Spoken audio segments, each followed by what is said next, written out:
Hi, I'm Zibby Owens, and you're listening to the award-winning podcast, Moms Don't Have Time to Read Books. If you like this podcast, you will love my new anthology called Moms Don't Have Time to Have Kids.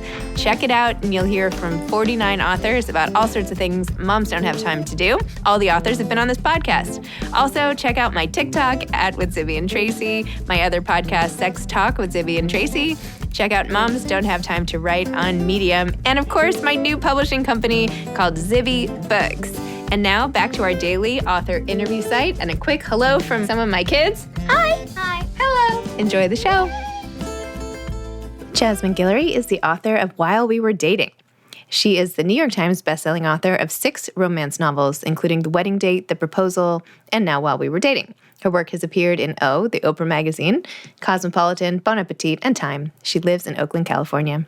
Welcome, Jasmine. Thank you so much for coming back on Moms Don't Have Time to Read Books for a second time for While We Were Dating. Thank you so much for having me. It's great. So fun to talk to you.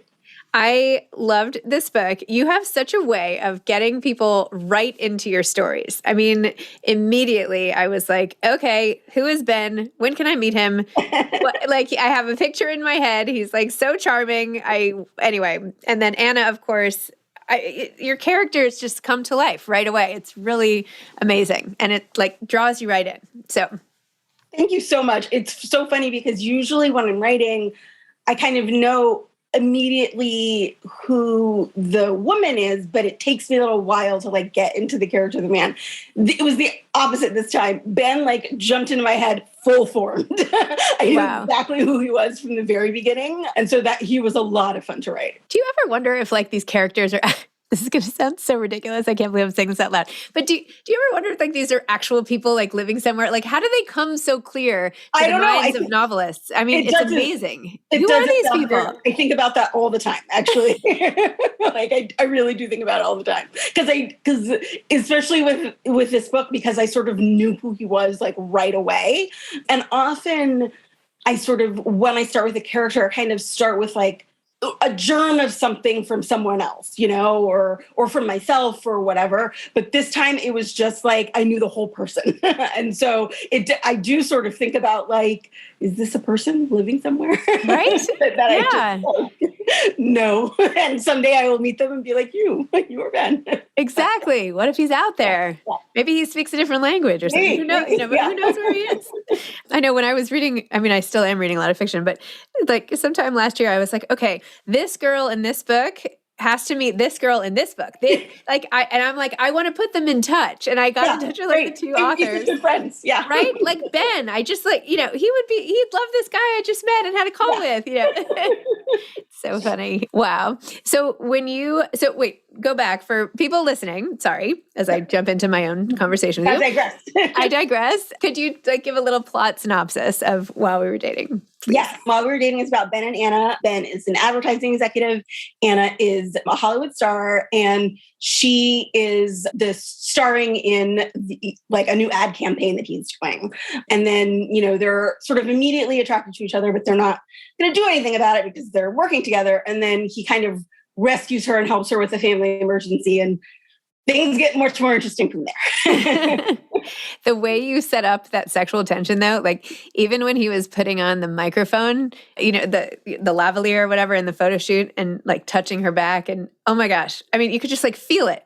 You could feel the, and he's like, oh, you have to go here, no flights? Okay, I'm just going to drive you. And I'm like, oh, okay. Yeah. So do you have a dream guy who would play him? I'm only asking, I think, because this is such a visual thing and it's all about film, the advertising and her being famous and all of that. Well, do you know what's so funny is that I get that question a lot for I know. Sorry. No, it's okay. But I never have a good answer for it because I really I envision a person who's somebody else.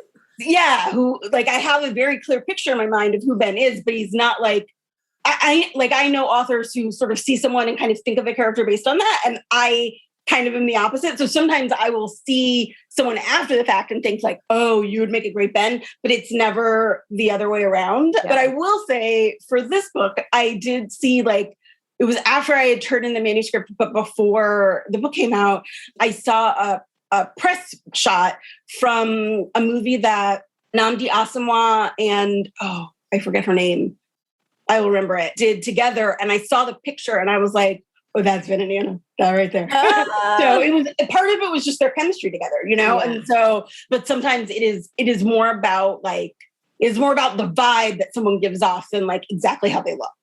Interesting. Well, so in addition to the whole chemistry, sexual, whatever going on with them and how that develops over time and the things that she asks him to do and where this is going and all of that, you also have a whole family element too to the story. So Ben and his brother Theo, and then can I say about finding out what, because that happened pretty early on. That happens kind of at the beginning. Yeah, right. So how he was reached out to out of the blue once and again by a woman who claims to be his half-sister, and where that whole plot line progresses. And I saw even in your discussion questions how you were like, what would you do if you got an email like that? And I was starting to think like, what would I do?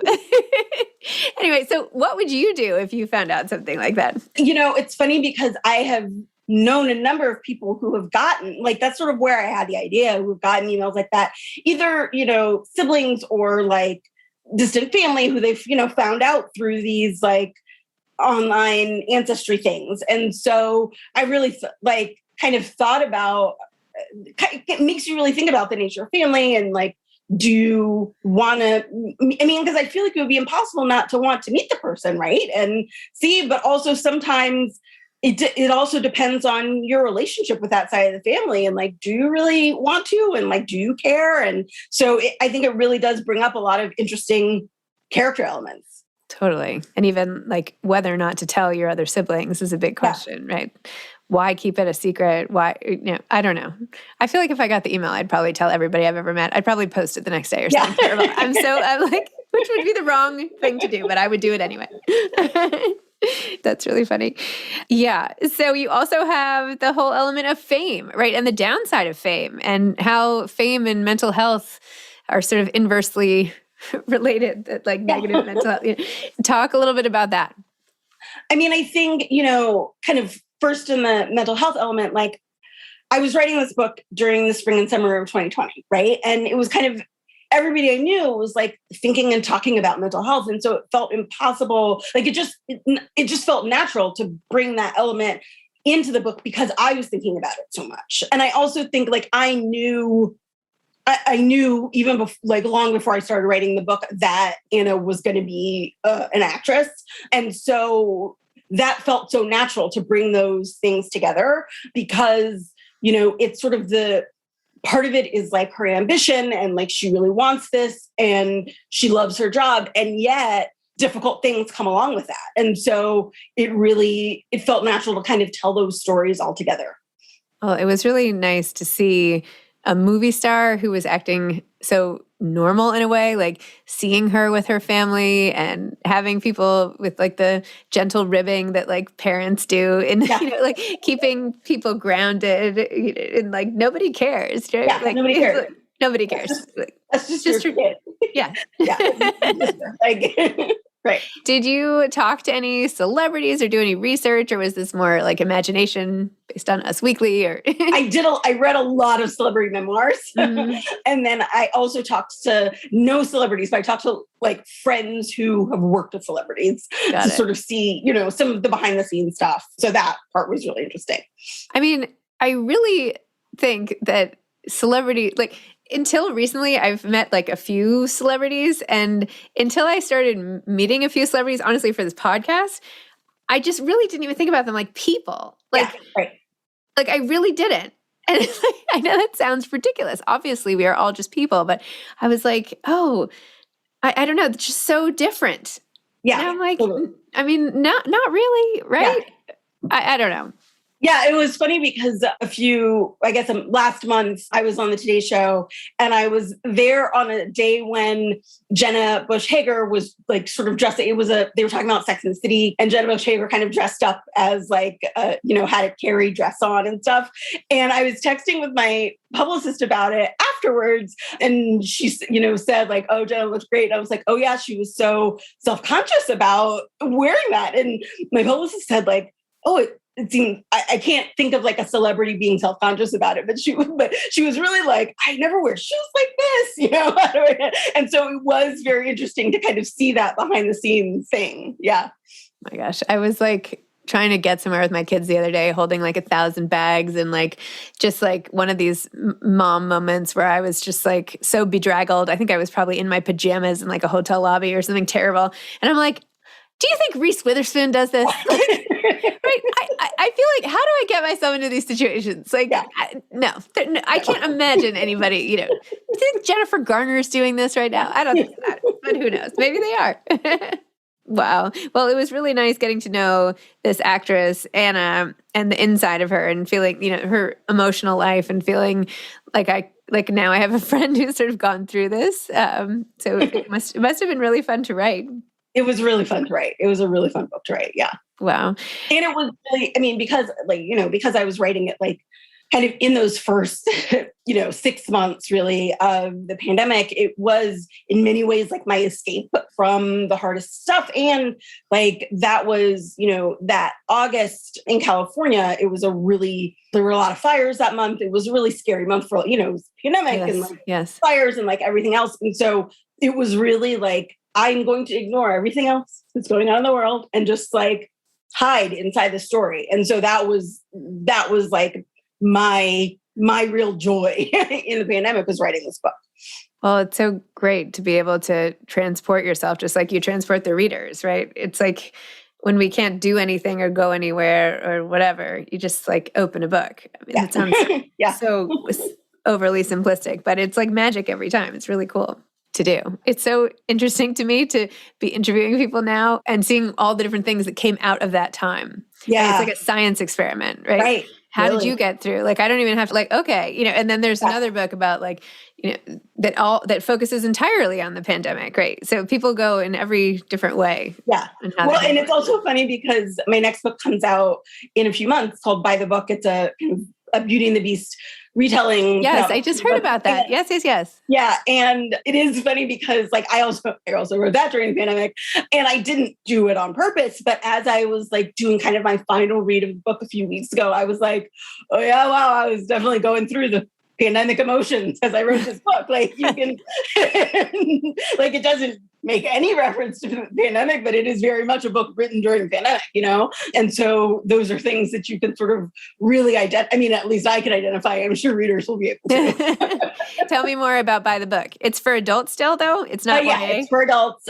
Disney is doing this series of sort of contemporary retellings of princess stories. And so the first one was Cinderella that came out this past summer called If the Shoe Fits by Julie Murphy. Oh, yes. Yeah. And so mine is a Belle story. And so it is about woman, Isabel. She works in publishing. She sort of has a kind of bottom of the rung job in publishing. And she has to go to Santa Barbara to kind of try to get this celebrity to finish his memoir. And so she ends up living in his, enormous house with him to kind of push him to write the memoir for the next few months. And so it's all kind of their story and how that happens. Oh, I like it. Awesome. Yeah.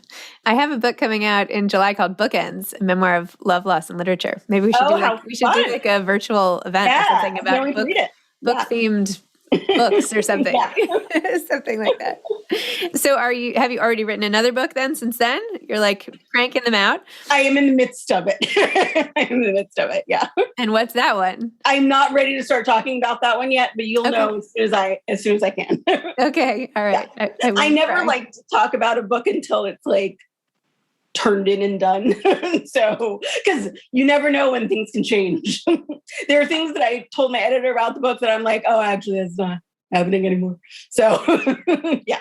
Have you thought about doing more continuations? I'm like looking at Party of Two behind you and I'm like, oh, I wonder how they're doing. Yeah, actually, the next one is going to be kind of a brand new beginning. So I hope people like it. Okay. Yeah. All right. I'll leave it alone. Amazing. Well, what advice would you have for aspiring authors? I think my advice is I think I have two really big pieces of advice. One, read a lot.